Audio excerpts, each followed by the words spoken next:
Well, good morning, everybody. Welcome to week 13 here in Fundamentals of Criminal Law. We've only got two more instructional weeks after this. And one of those is a short week with Thanksgiving, so we're on the really downhill slide. Also, registration has already opened. I went over that in the last weekly update video. If you want to see what's available, look back.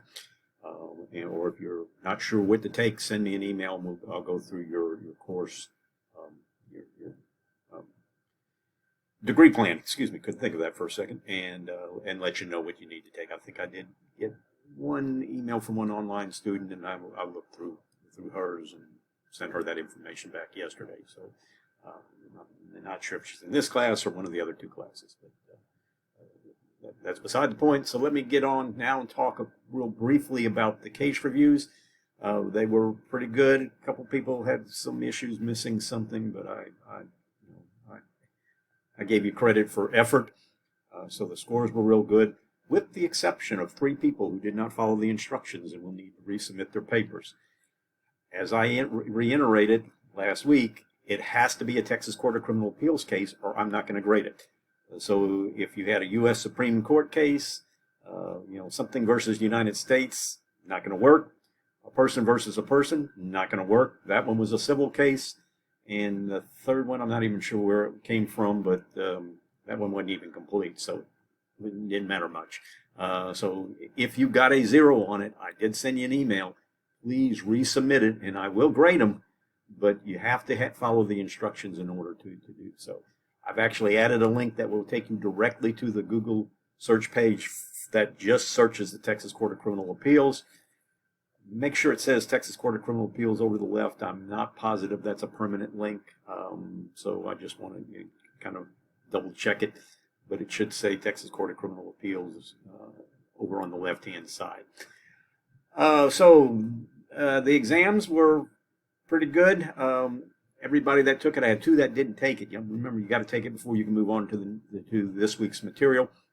Everybody else passed it. One squeaked by with a 60, but everybody else passed it. Only had about 4 or 5 people get the bonus, though, so some people aren't watching all of the videos, but your scores were fairly good, so you kind of keep that up, but watch the video, get that bonus point. That'll bring them up even more. Okay, so let me get out of the way and talk about the new material for this week. This week we're going to be looking at Title 8 of the Texas Penal Code on offenses against public administration. Remember, if you're one of the 2 people that didn't take the exam, you have to take the exam or you won't be able to see the video or take the quiz for this week. So watch the video, read the chapter in the Penal Code, and then take that quiz, making sure you make at least a 70. Then we've got the follow-up post to discussion number 12. Hopefully you already did that. Though there weren't that many people that did, I like to see that one done before the test is taken, because that's kind of the purpose of this. The discussion is to prepare you for the exam. But if you didn't do your follow-up posts, you need to do them now. And then you've got to do your original post for discussion number 13.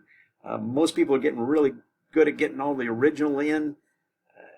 Not everybody's getting the follow-up posts. They're getting maybe not all 3 follow-up posts or none at all. So just kind of keep that in mind. Well, that's all I've got for you this week. It was a brief weekly update, under 5 minutes, so I consider that brief. Y'all have a great week, and I'll talk to you again next week.